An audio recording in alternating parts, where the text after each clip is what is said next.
time again. So sit back and enjoy your beautiful self because it's the PD Skillz Show. This week, speaking of beautiful motherfuckers, we got the one and only hipster heartthrob, Black Death, Casanova Valentine. What the fuck is good, brother? The Bushwick Antichrist, the scumlord of the underground, the creator, the originator, the goddamn motherfucking pioneer of the No Ring Deathmatch, Brooklyn Black Death himself, Casanova Valentine is on the PD Skillz motherfucking podcast show. Get the fuck up!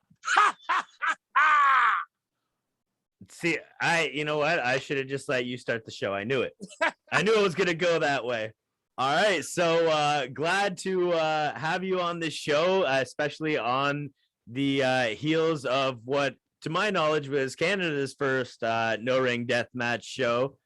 Obviously, you being the pioneer in the United States. So we'll get down to it. What in the fuck made you go, this is what my idea, this is what I'm gonna do here? Well, it was like a happy accident.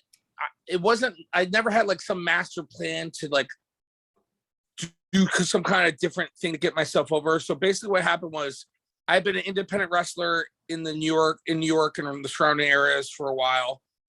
And I basically got into pro wrestling because I was depressed and like shit sucked. And I always wanted to be a wrestler and I was just bouncing. I was like, I'm just going to do it. Fuck it. Buff on Google. I'm just going to become a pro wrestler, So I did it and it was good for my mental health and I was wrestling. And after a while, it just wasn't fun anymore. You know how it gets with like, yep, 100%. Politics and people just grind you down. You can never do anything right. And you're always walking on eggshells. Did I shake that guy's hand?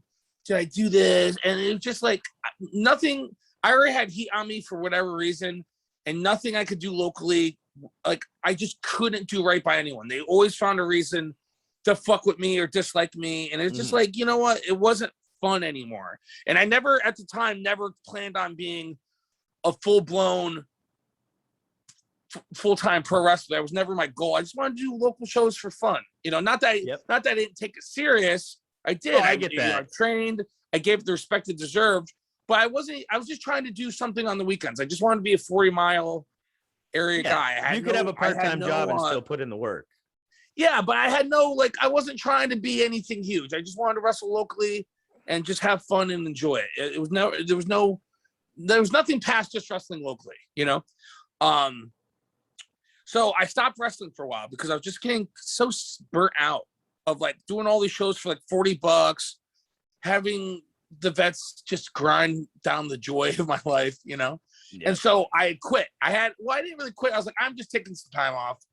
It's not that serious anyway. I'm not a huge name. And no one's counting on, is Cass going to be on the show? You know what I mean? Like, no one gave a shit.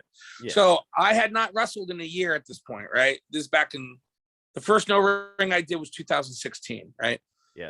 And I was bouncing at this club called Tender Trap, which was really dope. They had go-go dancers, and the owner was a famous BMX bike rider, and a lot of famous street artists would come in. And it was like a hub for like creative people in New York. It was a really cool place. And there was a gallery called Super Chief that used to curate shows in the back. So at this cool club I worked at, they also used to do really cool art shows for like really famous New York artists. And I do artwork.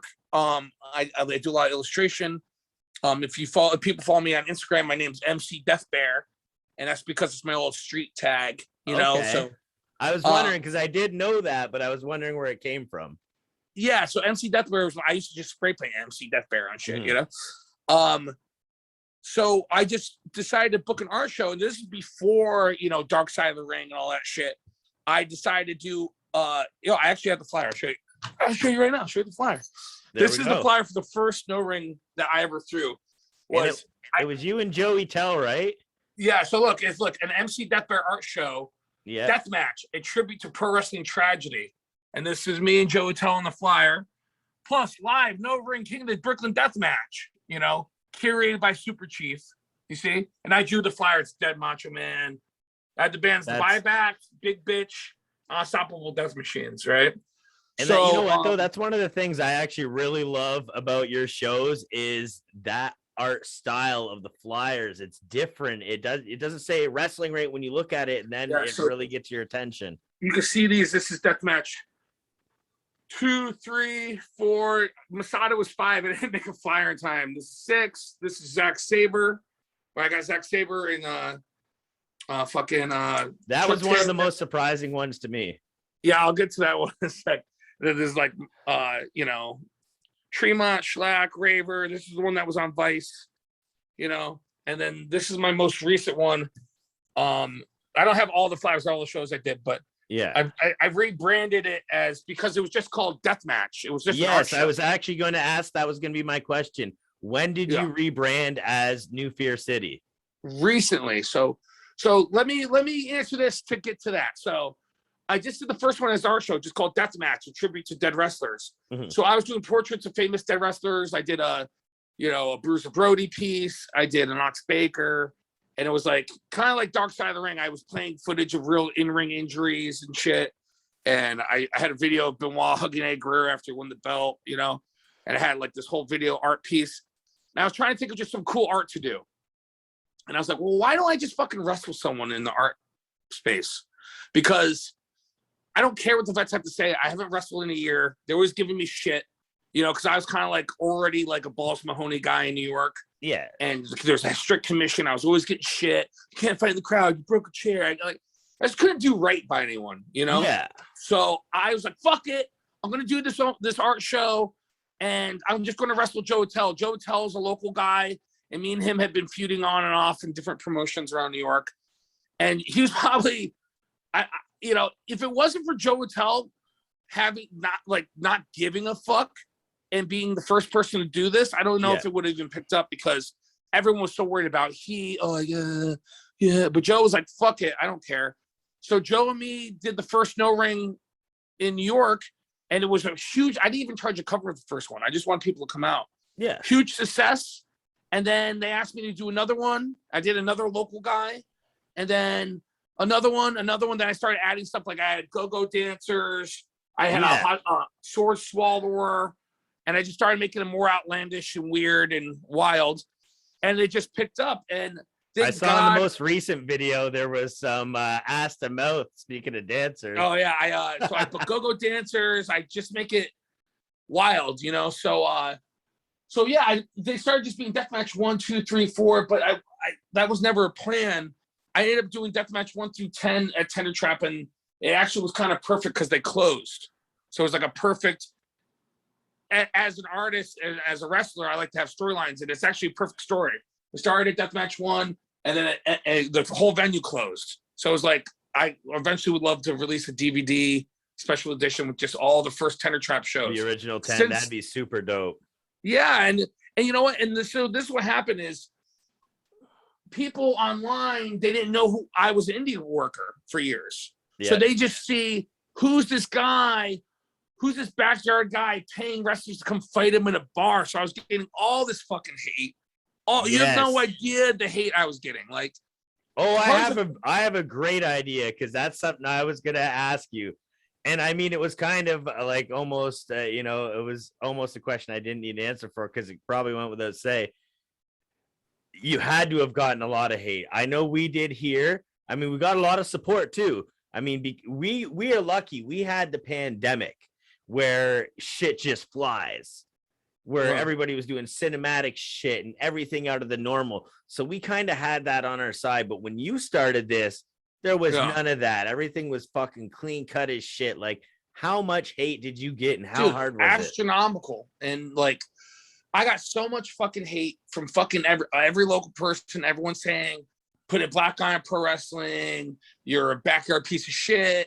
All these people online think, like, there's, to this day, the heat between me and like GCW and that corner was like, oh, he's some New York mark for himself. I can never do right by them. But the thing is, I was just sick of fucking holding my dick and standing around. I was like, I'm just going to do a show. Fuck you. And you know what? Thank God I took a chance on myself. People could think whatever they want. But at the end of the day, I've done no rings in the UK, Australia, fucking all of America. I go to LA next weekend, Yeah, thank and that's God. and I was gonna ask too, is like, now I know you started this in the States basically. Are these all like a lot of these places that like, did they start with shows that had you on it? Like, did you help a lot of these guys out starting up these other promotions that do Yeah. no So ring? let me get to that. Let me answer one thing for you quick before I forget. So I just recently rebranded the No Rings as New Fear City. Yes. So I usually just do these shows. The original ones would just be a one-off. It'd just be me versus one guy and some bands. And the reason I never made a promotion out of it because it's just me versus some guy, and it's like, wow, how am I going to make a promotion out of? There's no. It's almost like and a so party. I had no. I had no desire to make it a promotion. I just wanted to do one-off parties. You know, I didn't care about a promotion. But now I usually book 1 or 2 opening matches. I'm booking different types of music. So now, even though I headline everything, I'm still putting under the banner of New Fear City. Plus, I made a pilot that hasn't came out yet. That's going to be like a TV show. So I want to do more with it now. You know what I mean? I might just have there be a no ring title that I defend on the side shows and then book a main show. Mhm. I'm not quite sure yet, but there's stuff happening. You know, I'm shaking and moving with it. And so let me tell you how it got into stuff. Like, okay, so now since I started doing the no ring shows, there's Time Bomb in North Dakota that started, and they brought me in to have me wrestle on one, gave me all the respect in the world. No Peace Underground in Orlando. Yep. They started because they would fly me in to do one-offs. I wrestled a local guy named Johnny Knockout. I did Connor Claxton. I did Marcus Crane. And after the third one, they go, hey, can we make a whole promotion around it? And I go, dude, just, you know, keep me in mind. You don't have to use me every show, but, you know. So I like to think I've been a positive thing in wrestling because now, like, here's the thing, is I'm not so dumb that I think I'm the first person to ever wrestle outside the ring. I'm not like this egomaniac who thinks, you know, some people try to discredit me and they'll post like some old match from Japan where someone wrestles out. I'm not saying I made up. I'm sure there's been hundreds and thousands of different types, but the idea of doing a no ring death match or no ring, no rules, like those terms, and booking a punk rock dive bar with bands, I got it popular since 2016. And that's just a fact. Like, it's just, none of these promotions would exist if I didn't boom it. You know, 100%. Like, they're not looking up a 1950s match in France where 2 guys wrestled in a wine cellar once. You know what I mean? You know what I'm saying? Like, this is what influenced it. And so I had heat with one promotion in LA because they did all these big interviews with big publications, and like we brought no ring wrestling to LA. And we had the idea of booking with punk rock bands, and like I was just disingenuous. You know, it's like, and I knew the guy too, and that's why I had so much heat, was because he was booking like Darby Allin and Jeff Cobb and Brody King, like these huge names, and I'm just a local guy from New York who had to break my bones, get my ass kicked, have everyone make fun of me, to finally. But once I got it over, then all the vultures came in and tried to make money off my hard work. Happens. And that's, you know, and like, you know what, maybe I sound bitter, maybe I sound like a dick, but it just didn't feel good. Think of yourself as a comedian making all these funny jokes, and then the fat Jewish steals your shit on Instagram. It just didn't feel good, you know, or you're a guy who makes up TikTok dances and gets them popular, and then some other guy takes it and all the views are on him. Yeah. You know, it just, but they put a prettier bow on it, and like, and especially because he had money and he wanted to take it to big festivals. And so I trademarked no ring, no rules, and no ring deathmatch. And I just did that to protect myself. And like, I have no problem with other people doing these matches. I just know that if they try to take it to Netflix or South by Southwest or some huge money thing, cast has to be involved. That's all I did, was just protect myself, because I didn't want to get something over, breaking my bones, getting my fucking ass kicked, getting insulted, you know, and then for someone else to, like, some capitalistic dickhead to come in like, whoa, thanks, bud. Thanks for breaking your bone, you know, just, especially because I was a local guy. Like, if you booked me against one of those names, it would have done astronomical for me. You would have helped me out. But to just ignore me just didn't feel good. You know, like, it just was shitty. So I don't regret it. You know, I don't regret it, because that's how GCW and me got heat, because they thought I was lame that I trademarked it. But I was just like, you know what? Fuck you. You got it. If you haven't, if you got an idea, you got to trademark it, like, these days. Well, think of it like this. Like, Funny Bone owned the trademark for Demon Prince. And then WWE bought that from him so Finn Balor could have it. Wow. So I actually did not know that. And I do way too much reading. Yeah. So like, you just got to, the thing is, end of the day, they're going to take from you and make fun of you while they're taking from, like, which is it? Am I an idiot or am I a genius? Because you're making fun of me, but also taking the stuff I do. So yeah, so it can't be that which bad. is it, dude? Yeah. So that's how, like, but that's why, like, with, the North, like Warhead, me and him have done shows before. He was on those original No Limits shows. Yeah. And No Limit was the first one of the first promotions to really take a chance on me. So I'll always be thankful for them, because I was just doing the bar shows. I didn't even have any interest in being an indie wrestler again. I was just kind of having fun doing these things. Yeah. And then I started getting bookings again. Tremont asked me to do H2O. And then before you knew, I had a full-blown indie career again. And then Warhead hit me up and goes, hey, I want to do No Ring in Canada. And I was like, sure. I have no problem with people doing it. I just asked for, if you're going to be in this business, basic respect is a thing. Yeah. So if I hear some music promoter say, oh, I didn't know, I'm just a music promoter. It's like, well, if you're going to start promoting wrestling, you got to know what you're doing. Like, yeah. All I asked for is just basic respect. Just don't pop off like you made it up or got it, or there's similar stuff, or you just don't say you got it over. You fucking didn't, So that's all. That's all I just want basic respect. I think that's fair. Absolutely. And you know what? A lot of the boys that were on the show, Pop, that you put out that post ahead of the show, it went a long way with the team. Well, I heard some people talking shit up in Canada about the No Ring, but here's the thing. Anytime you do anything different or new, you're going to get fucking pushback. There was a time when Carl Gotch said that Harley Race was a spot monkey because he would climb up and do a diving headbutt. Yeah. And Carl Gotch would say, hey, if you have enough time to climb up the top, you got more than 3 seconds to pin him. It makes no sense, kayfabe. So there was a time when Harley Race was a spot monkey. You know what I mean? It's just, you gotta try something new. You gotta bet on yourself. And you guys did something different. You guys, nothing like that's been in Canada. And look, he got fucking the one guy from Law Resistance to do it with him, Warhead. Yeah, and Rene Dupree was dope too, man. I can't wait till you get to see the footage. It was dark by the time they wrestled because we did it outside in the parking lot. And I actually had to pull my car around the alley, put the lights on, and put the lights on it, which actually kind of made it for a dope effect. Like I kind of want to do a whole show in that little cage with cars around it, and in that cage with all cars around it. It'd be dope. Yeah, it just feels like, and there's been similar stuff that people tried in the past. Like there's the King of the Road match in WCW. There was that WCW match where everyone's fighting in the junkyard. You had to escape the junkyard. I just like movies like Bloodsport and Lionheart, and I like Street Fighter. Like the idea that it has to be in a brightly lit gymnasium, in front of guys in Bullet Club shirts is just limiting. Like, why can't it be at a nightclub? Why can't it be like Balrog's level in Street Fighter when you fight in a casino? Like, why not? Like, who says that there has to be a limit on your creativity? Like, fuck you. Like, just do it. And here's the thing is, in the beginning, I was getting all this backlash, but then, Masada asked to do one. I wasn't emailing these guys. Yeah. Masada hit me up to do one. And what am I supposed to say? No, man, I just work local guys. I don't want to. So let it grow. And I split the door. Like I paid Zack Sabre Jr.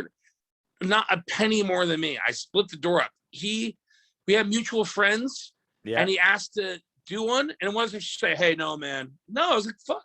And then before you knew it, it was a whole thing. So I'm glad it happened. But people, Zack Sabre Jr. is probably one of them, to me, was the most surprising one to watch. Like out of all of them, what have you found to be like the feedback you get, like the top 3 that people were just like, holy shit, that's different? I'm trying to think. Every time I go to a new city, it just blows them out of the water. Like I just did Dallas last weekend, and just people have never seen this. You know what I mean? they're so used to normal wrestling where it's like a kid's show, and Yeah. you know, I think I've done a lot. You know what? Deathmatch. You know what? I'll go ahead and say it. Deathmatch is getting pretty over right now. Matt Cardona being the GCW champ and Gage doing the match on AEW. But I would like to think that I've done a big part of making Deathmatch noticeable to like normal people and doing a good job of making it cool. I'm not taking any of the credit. But I think I'm in the conversation of someone that's been pushing to put Deathmatch in front of people that normally don't see it. And I think I've done a lot of work to help make it cool. You know, a lot of people would think of it just, you know, that junkyard shit in the middle of nowhere. No, I bring it to clubs, underground punk rock venues, you know, like all different places. Trying to make it open to more people and more eyes, not just like a field in Delaware or like somewhere in New Jersey, you know, like So I think I've had a hand in just opening up to new people, you know.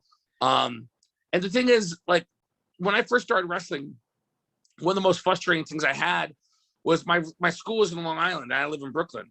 Yeah. And I'm like, hey guys, do you want to come see me wrestle? Like, well, you want me to drive 2 hours to a middle school and watch you wrestle? And there's like 8 matches and we get home by like 3 a.m. Like, no. Yeah. Like no one would do that. You know, like I'm a bouncer at like a nightclub.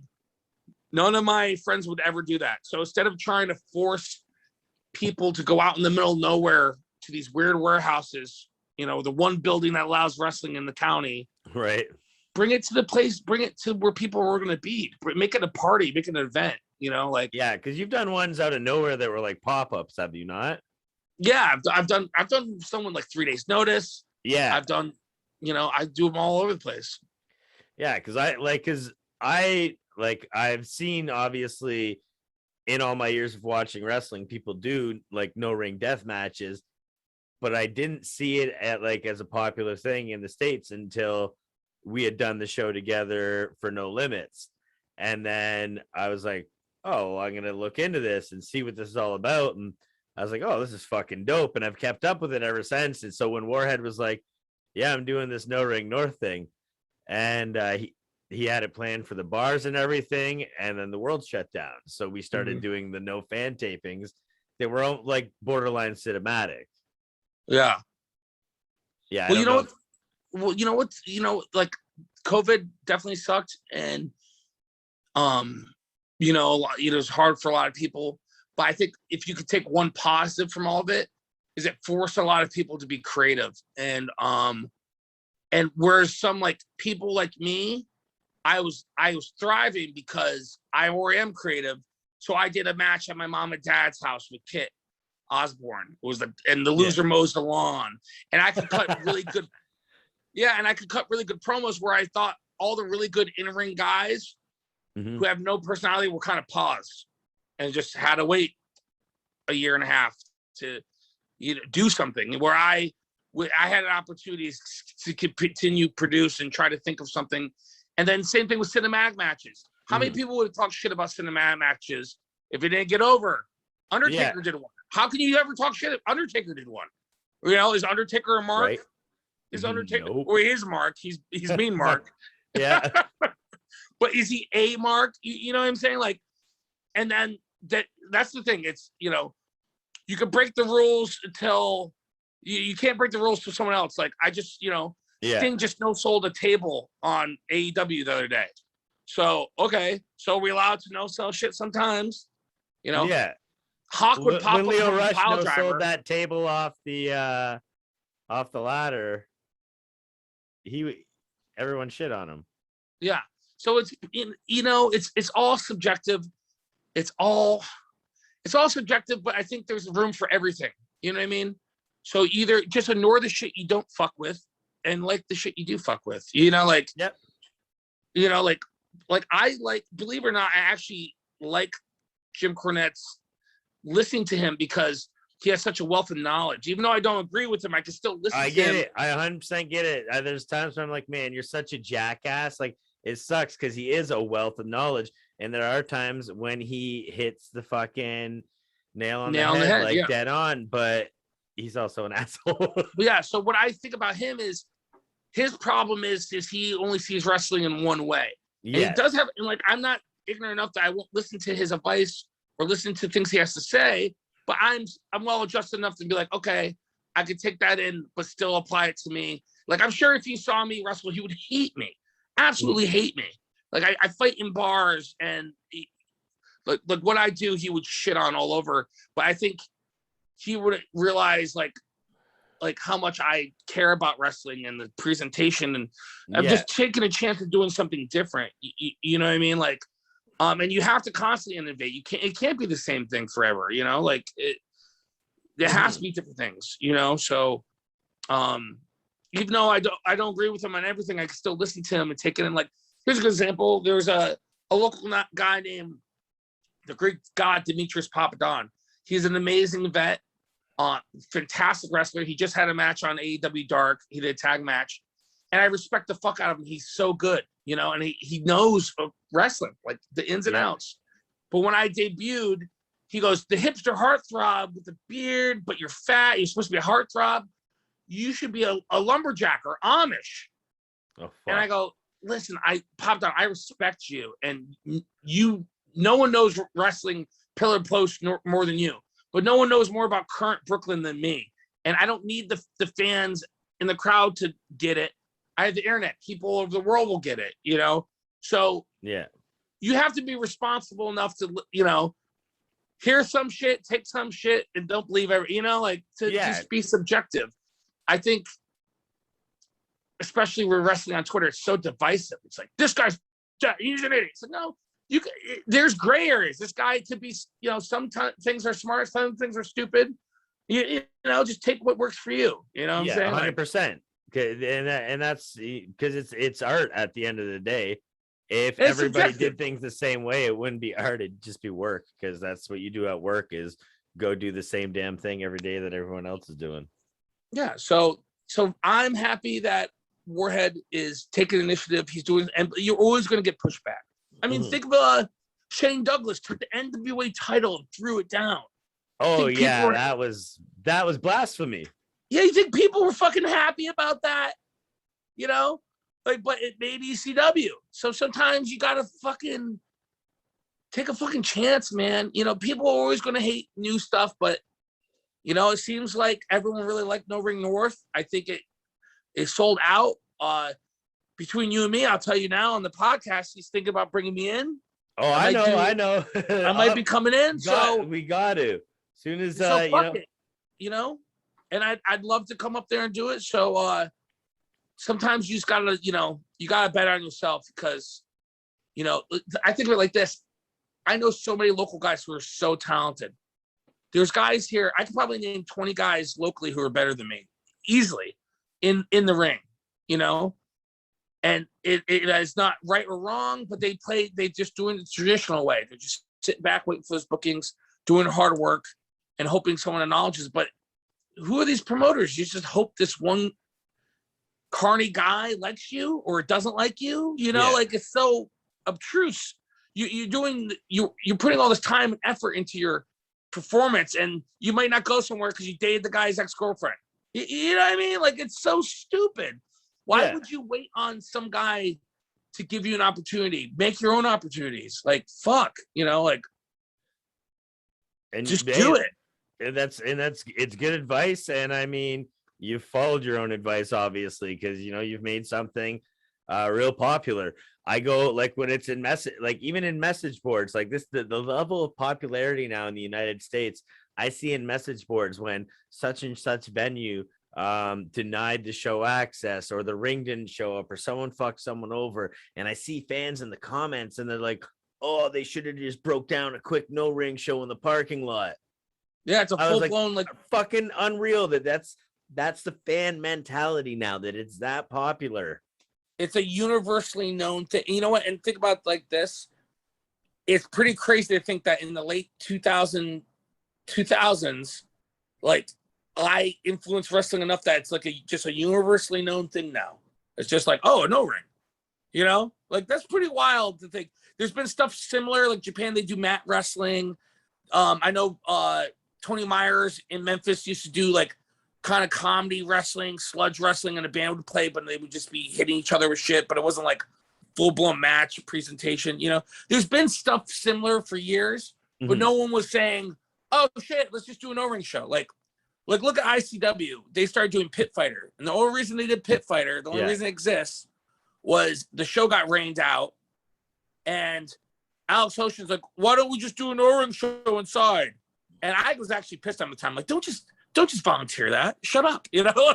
Yeah. But we ended up doing a no-ring show inside. And the next day, Danny's like, oh, I guess I'll buy an MMA cage and do something like the no-ring. You know what I mean? But it only happened because he was forced to do a show with the rain. Yeah, you know what I mean? It was a circumstance. Yeah, so like, there's been plenty of shows that have been no ring now because they couldn't fit the truck in or they didn't have a permit. So it's kind of cool. You know, it's a little humbling to think, but it's also a little, you know, I'm just like, I'm just a little defensive sometimes because, you know, like I get nervous because I don't want someone to fuck it up for everyone. You know, I do it super safe, you know, and I know what I'm doing. So sometimes I'm scared someone's going to like do it reckless and get like a smudge on it forever. You know, I'm a little protective of it because no one wants to acknowledge me till it's time to blame someone. Then they'll all blame me. You know what I mean? Like, yeah, that's when they blame the music. Yeah, you know, so we'll see, you know. But so far so good. I mean, No Peace Underground's a full-blown, a big indie promotion in the States now. Time Bomb runs shows. There's multiple no-ring belts that exist. Yeah. Have you seen the No Ring North belt yet? I haven't seen it, no. It's got Shawnee Mo's face on it, actually. Oh, that's awesome. I was very lucky to have met him. Yeah, he's a great dude. Like, I had met him the first time I met him was at the charity show that I did for him. Yeah, he was a great dude, and I'm happy. Like, think of how lucky I am that I am a New York. I was a local New York guy, but I know about your scene. I know about. I hold a belt in Texas right now. I'm in the Texas scene. I'm in the Ohio scene. I'm in the UK for Rise. Yeah, I'm very lucky that I get to be a part of everyone's scene and like see what's going on. I know the local workers, and like I got to meet Shawnee Mo, and like I think when I come back, I've helped influence the scene there with the No Ring North. You know, like it's cool, man. Well, I mean, you absolutely influenced the scene here. Like, if you wouldn't have come over here, we wouldn't have had that exposure to it, and you know, like we wouldn't have, you know, seen firsthand the wrestler that was doing it to be like, okay, this is a guy that also hangs obviously in a wrestling ring and is a legitimate guy. Like, you watch your stuff, you're cutting these badass promos, like, and like you're into it. You don't come off as bullshit at all. So when you do that, it makes it easier to buy into this idea. Like, look what he's doing in the States. It's not bullshit. Yeah, it'd be one thing if I was just doing backyard matches and it was just like the shits, you know. And then you pull out surprise bangers like Zack Sabre Jr. and people are just like, "What the fuck? What do I say now?" Yeah, like what can you say? Like, people try to say, like, you know, talk shit about it. It's like, yo, Zack Sabre Jr. did one. You know, I won't say who, but I almost got a huge name guy to do I was going to do a Halloween show, and I was going to get a huge name guy. And I was like so excited about it. But it ended up not happening. I won't say anything because it still might happen down the road. Yeah. But it's like, you never know who's watching, you know, like you never know, like, okay, like this weekend I just wrestled in Dallas and Jacob Fatu was there. He like came out to the show. We hung out the whole time. He's like, oh, I love this shit, you know?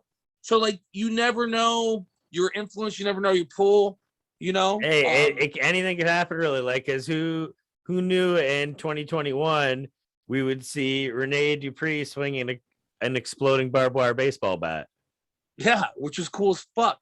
Or who would have known that when you fucking slammed Joe Attell into a bunch of broken glass, that fucking, you know, 4 years from now, you'd have a podcast and I'd be talking to you again. I just met you one time, and you know, and you're doing the no ring shit, and like we got cool shit going on, and here we are. And right away, and that was one of the things too, where I was like, right away, where I'm like, okay, if this is something this guy does on the regular, I'm gonna check it out because I remember at that show when you're like, you guys, the super glue is not gonna cut it. And for the Taipei. Yeah. And I was like, I 100%, I was like, I fucking believe him. But we're being asked to put it on in the ring because they want that like visual. It and just it's won't the only work, thing. dude. Yeah. And I'm like, I fucking know he's right, but I'm just hoping it sticks, even if it just sticks long enough to get the match banging and shit goes wrong. And then it doesn't stick at all. And like Shawnee Mo is like pushing my hand against this shit. And I'm like, fuck, thank God I taped thick because I could feel it like poking me. Yeah, pressing. And then nothing stuck. Yeah. And I'm like, when things go wrong, I get flighty. And I just looked at Joe and I'm like, trust me. Like I was basically like, trust me, or something to that effect. And he's like, sure. And I just grabbed the bucket and I'm like, let's go. Fuck it. Yeah. I've done a handful of Taipei death matches now. Yeah. And there's two ways. I'll let the fans in on the two ways to do it. There's the Pondo way, which is tape your fist up, turn the tape, and then just have the sticky side out. Yeah. Which is fine. Listen, Pondo's been done way more than me. You know, Pondo's the man. The only reason I don't like to do that is because it flies off. And not even about safety. I'm more vain. I want it to be on the fist. So the aesthetic, match, the aesthetic look of it. And then, so for me, I just did recently, I just did one against Billy Dixon last month. Yeah. And I just super glue them on. I just take pieces that are flat and glue them on. I don't, and I just do it. That was that was a dope clip too in the music video, how it's just like it's all this action, and then you're just casually like backstage, couple bottles, smash. Yeah. Now the next show I love doing. Oh, go ahead. No, go ahead, bud. I was gonna say the next show I believe that you have coming up is September 11th for New Fear City. Yeah, so it's gonna be. So I'm in a really cool position where like I do my own shows here in New York as New Fear City, and I even before it was New Fear City, I was doing one-off no rings after the Deathmatch 1 through 10. Mm-hmm. Like I did Mance Warner, I did Low Life Louie, and I was just making flyers that weren't because I didn't have a new name yet. So I was like, fuck, after Deathmatch 1 through 10, so they're just like one-offs. And then I tried to do a New Fear City show. I did one where I wrestled Jimmy Lloyd. It was called New Fear City, but I hadn't ran. I just couldn't think of what to do. But now I do both. So like I run New Fear City, like it's my show, pillar to post, everything. And then sometimes like in LA, a guy booked me to play at this house party. And I was like, are you comfortable with me? Can I keep the footage and use it for a future New Fear City, either premiere on IWTV or my YouTube channel? Yeah. So they booked the show, but the match itself is a New Fear City match. Or it's a show sometimes like the next one I'm doing in Buffalo, that's all me. Like I booked the venue, I booked the bands, I draw the flyer, Mm-hmm. So I'd love to fucking get down for a Buffalo show one day when the border. Buffalo is September 18th. September 18th, I'm going to announce it next week if you want to come up to Buffalo. I gotta wait because during the pandemic, my passport expired. I got to get back on that, and the restrictions are still a little bogus for us for ground travel. Yeah, for ground travel. Well, my girlfriend, we actually just broke up this weekend actually, but she lives in Toronto, and it was always such rigmarole trying to go back and forth. She had to take like a month off of work to visit me for 2 weeks and then quarantine for 2 weeks. Yeah, I had friends from work that had to do that. It's fucking vicious. Thankfully, but I think they left. They might have. I don't know. I don't. Lifted that. I hope so. Like that'd be nice if they did. I don't know if that's the case. I'll look into it after we're done because I need to get back on the passport because I had for ground travel I had an ID that like I had the enhanced driver's license, but when I moved, they said they weren't going to do them anymore, but mine would be good until it expired. But then I moved, so I had to get a new license, and they're like, "Sorry, you don't have a new one." I'm like, "Shit!" Now I don't have anything. And this. Well, how long does it take to get a passport? Not long. I could probably expedite one, But I've also heard that because of all this shit, the expedited is a waste of money because it's taking the same amount of time, I guess, as a regular. Well, shit, I'll tell you right now, if you had it, I'd book you for the September 18th in Buffalo. I would have booked you. Fuck, son of a bitch. Well, I'm you know trying to what? think of someone to wrestle. As soon as I get everything cleared up, obviously, you're going to be one of the first people I let know over in the States. Please do. I'm going to have Puff open against someone, and I don't even know who I'm going to wrestle yet. I got to figure it out. I'm doing September 11th is this guy I know who helped me book the last time I went to LA. He booked all the bands in the event, and I'm wrestling this guy, Sindoni, who I'm a huge fan of. He used to be, was it Kazarian or something like that? Yeah. In WWE when he was there. Huge fan of him. So I'm excited. Like, I like to do some different matchups. Like, I feel with Deathmatch, it's the same guys over and over again fighting each other. And like, yeah.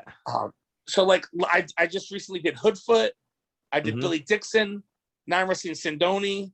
Like, I like that. I like to do different people, or, you know, I don't like to wrestle the same handful of guys. Like, you know, like, and that happens in a lot of promotions too. So yeah, and sometimes it's just like, okay, like it just melds into one match after a while, you know, because I get you, especially with the deathmatch scene in the States. It's like it's basically all the same guys. You know, yeah, now it's in a bunch of different promotions. I 100% agree.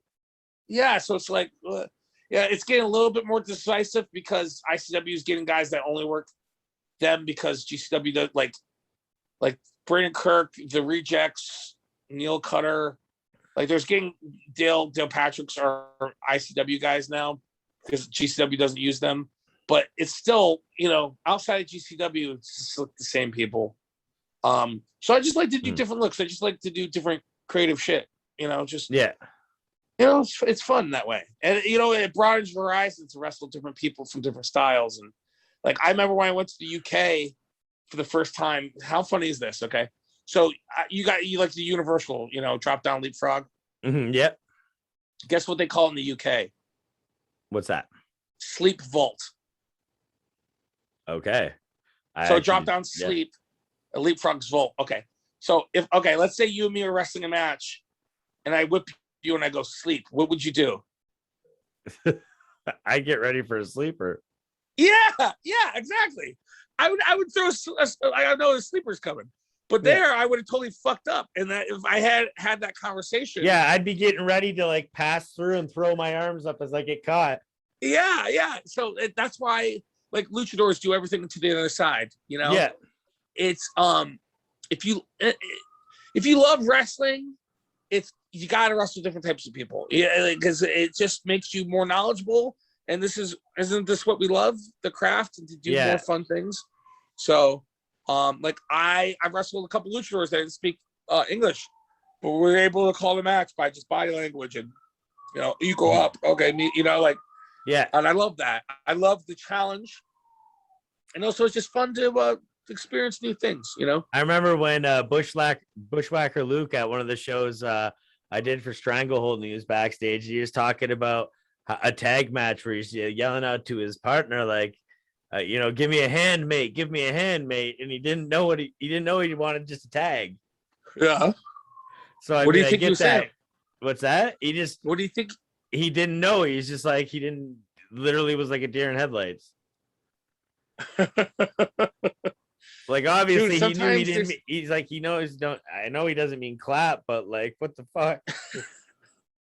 Give me a hand. He's like, okay, good job. Yeah. You're really thinking of that. It's important. Like, okay, here's a good example, like, of just different stuff. Like, I was just in Texas. I did Underground No Ring match against Bam Sullivan, right? Yeah. And the very next day we went to it's either SWE or SWA, which is like a family friendly show, you know? Yeah. And like, this is no dig on them. It's just different, you know? Their show has almost zero independent wrestling eyes on it. Like no relevance within independent wrestling, you know? Okay. Like no guys on there are top indie name. Like they've got guys that are traveling around, like they bring some Ring of Honor guys, or like Jacob Fatu was on it, like one or two, but the rest of them are just like big old local guys, and they wrestle just a pro wrestling style where it's the heel cuts him off, runs heat, does a hope, but that it has its own market. It has its own place. You know, as I was watching it, I was watching just a traditional tag match when they, you know, run heat on the one guy and he finally gets the up hot tag. But it's a craft that you have to know how to, you have to know how to do everything so you can break all the rules. You know what I mean? Like, like there's so many deathmatch guys, or I can see a whole bunch of indie guys that probably would have poo-hooed that show, but they popped all the crowd. The crowd was having a great time. They're working just traditional wrestling. There's no apron bumps. There's no destroyers. And it was kind of refreshing to watch, not 1,000 falsies. Like this guy, Action Jackson, came in, hit the guy with the move, and it was it. And it was like, you know what? It was refreshing to see and to experience. And it was just fun. You know, it doesn't always have to be this indie self-suck fest where we're going to hit 10,000 Spanish flies and 20,000 falsies, you know? So, you know, after watching that, part of me's like, I mean, I want to do more bookings like this, which just like, I'm a heel, I'm working heel, these kids are jerks, you know? Like, to work on my skills, you know, my traditional wrestling skills. Yeah, one of the guys that were on the show, Rex Atkins, he actually did, like, on our show there that we just did, he'd made a post the next day because like there was all the nonsense and there was drama and all that kind of shit that goes on the internet before something new happens. Yeah. And like he was on the show and the day after he admitted, like, and he's like, at the risk of sounding like a big jerk or whatever, something to that extent, he admitted he was apprehensive about being on the show and, you know, how it may affect, you know, future bookings or you know, and he wasn't really expecting the most technical wrestlers to be at this show. And then after, you know, being there, witnessing it, like he had said, he's like, but like, you know, after watching this show, it's like these guys have their own world and things work different and they know how to entertain those people, like that crowd. Yeah. Exactly. It's a totally different animal. Like, and it was almost intimidating. Like I'm not afraid to admit, I showed up and all there was this metal cage, this pen in a parking lot, a fucking cement parking lot. And, you know, when I get the instruction before the match, try to keep it in the cage. I'm like, that's what you got, dog. Yeah.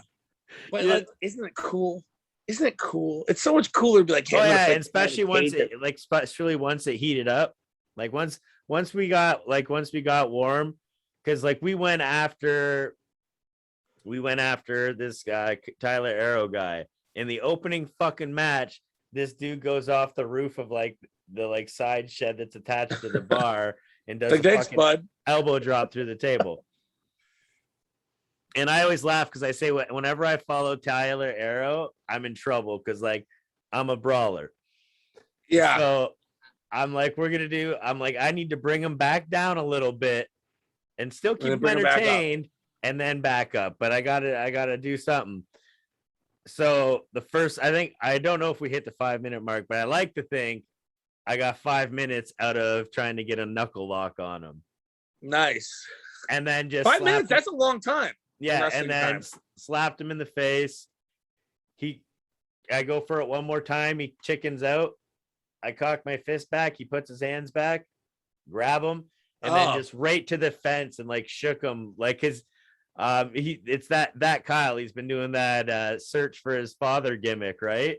Yeah. So like at one of the tapings, I had said that like I was his dad, and he puked in a fucking trash can. Like shoot puked. And so like I totally like told him like before the match, I'm like, you're getting the daddy treatment tonight. Like we had a mousetrap board and I yelled out to the crowd, I'm like, you guys want to play with some mousetraps or you want me to take care of his daddy issues? And right away the whole crowd's like, daddy issues. So I go over to my fucking fanny pack I got strapped to the cage, pull out a belt and just fucking whooped him. Oh, hell yeah. I'm excited. So what's the plan for this show? Is it going to air somewhere or what's the plan? It should, yeah. It's going to get edited up. So the guy that's been taping them for us and doing all the wonderful editing, he's working on the last 2 no fan tapings we did. And then I assume this one will be a lot easier, a lot less cuts because it's a live show, right? It's no cinematic shit, like and not shit, but like no cinematic part. I know what you're saying, yeah, because that's one of the shows we did. I feel was very ambitious as far as the cinematic stuff and building different parts of the of what we want to do. Well, I saw some really cool commercial that the Warhead released. It looked like an old Canadian beer commercial. Yes, Northern Brutality. So what's the date on that? Is there a date for that? No, so well that's the one that's coming out next. That should be, I think, don't quote me on it, should be out in the next few weeks. Okay, cool. That was one we did in at a field / garage setup, like at someone's like barn / car garage. And that was a good time. And those like the bottles you see and all that, like it's Northern Brutality. It's, not a real beer yet, but it's the gimmick. It could be. No Ring It'd be cool. I thought, so every time you see someone get smashed with a bottle or something, it's Northern Brutality. I like it. I think it's fun. I met Warhead a while ago, and he's just like he's got an open mind and he's fun. And I think this whole thing's fun. Why not? Like, fuck it. You know what? Like anyone that gets mad about stuff in the local scene, they need to realize that it's a whole world out there. You know what I mean? Mm-hmm. It's such small potatoes to get mad about a show running in the kitchen or something. It's like, hey, we got local guys who are talented. Let's just do something fun. They're so short-sighted, and you know what? And doing something different and fresh might lead to something for some of you guys to get out there more. Do some things, and it's just like, just doing your traditional little local show, there's nothing wrong with that. But like, if you have, like I was saying before, there's tons of talented guys in New York who play it by the book, and it's not a fair world. It's not, you don't just get places just because you're good and play by the rules. Like, sometimes you gotta invest in yourself. Has there been any type of co-promotion in the States of like a day where there's literally like a no ring show and a traditional wrestling show, same venue? Has anybody broke that down yet? No, there was talk at one time when GCW did the first Lost in New York, that I was going to wrestle Jimmy Lloyd at like the after party. Okay. At a venue not far away, but the venue like backed out, and then I remember telling Brett, like, oh man, I don't think I can do this venue. He was just like, cool. And that was the last we talked. And there was talk about doing it once. I know a lot. I know that GCW's done they've done like an after party, like an abortion version of my shit, But I would do because that's how wrestling is now. It's like big weekends, where it's like 3 promotions. But I'm open to that. I think New Fear City, I've done 2 shows that are all edited down that are now on IWTV that were live, because my shows, they can't be live streamed because it's a party that bands and no one's trying to watch 6 hours of a party, Yeah, 100%. I get that. I agree. They don't work. No one's trying to watch a WrestleMania version of No Ring Wrestling. Yeah, and bands. You have to get edited down. There's no way around it. It's not made for live viewing, because you would just be bored. It'd be like bands setting up and band playing, and it's just not, So I think New Fear City is still pretty new, because I've just done the 2 shows. But I think they're really good. If you check them out, I really think I'm doing a good mix of bringing in comedy wrestlers, hard hitting matches, and then a final death match. I keep it different match types, and I'm having huge blow up parties, and they're super successful. And I'm going to keep doing them. I have my commentary team. They're very funny. Like, one guy's a professional comedian, the other guy's my buddy Pat from the Boulevard Bullies.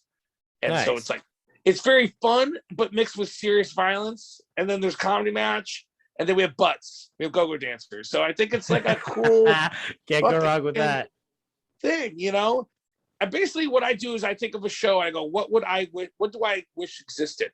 Yeah, it's a like you said, it's a party. It's a pro wrestling party. And that's and it's not really a promotion. But now that I'm doing New Fear City, I have an opportunity to run a lot bigger venues. And I mentioned before, I have some big name wrestlers that I want to bring in now that I have access to. So I got a lot of cool things floating and murking in the works, you know. I also made a pilot for its new first series, the series, which is going to be separate from the live shows. And that's like a full-blown TV show where there's matches, but it's like Adult Swim meets wrestling. Okay. It's going to be like skits and weirdness and animation mixed in. And I'm trying to pitch. Yeah, I want to pitch that to TV or streaming services. So I have that thing coming, and I have my live shows, and I'm just going to keep doing it. I think Warhead's onto something with that commercial. Make it fun, make it cool. I'm so sick of these wrestling promotions. Yeah, and it is. There's like, without spoilers, obviously there's some skit work in it. There's a couple fun ideas because we're like, obviously we know what this is right now. Yeah, we're gonna make the best of it. We're gonna have fun with it. We're not gonna take ourselves too serious. And like, I was a wrestler who, whenever I did all the hardcore stuff, I was guilty of taking myself too serious. And now I'm older, like I'm fucking 37 now. I still love pro wrestling more than anything, and I'm like, I'm just gonna fucking have fun with it now. That's good, man. Well, listen, I tell you what, you get your passport sorted out. You're 100% booked when I do Buffalo. Okay. Well, there you go. We'll the next Buffalo one, you're on it. We'll get it done. I will get on that sooner rather than later. I tell you what, I'll give you a proper Taipei death match. I'm in. I am 100% in. But before we wrap it up here, so obviously we got September 11th for New Fear City. September 11th.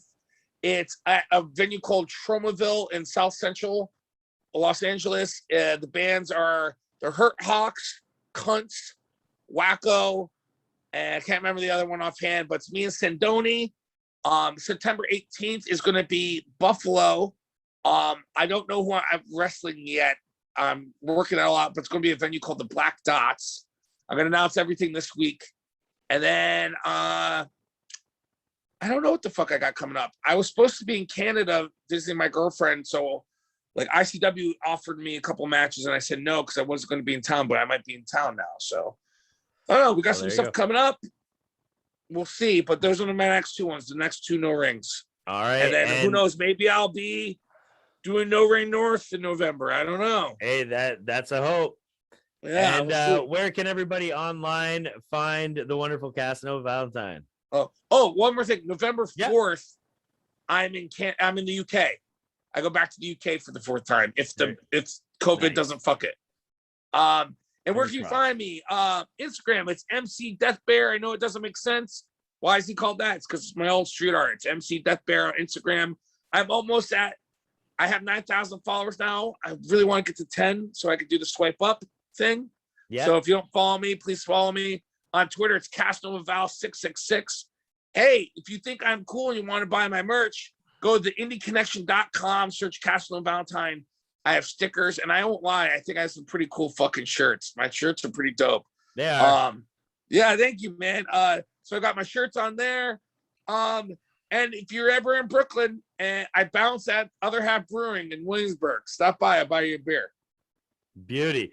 And as always, you guys can find me at PD Skillz Show. Do me a favor, buy one of the shirts if you're watching at home along the bottom here. Even if you're not, I mean, do it anyways. Why not?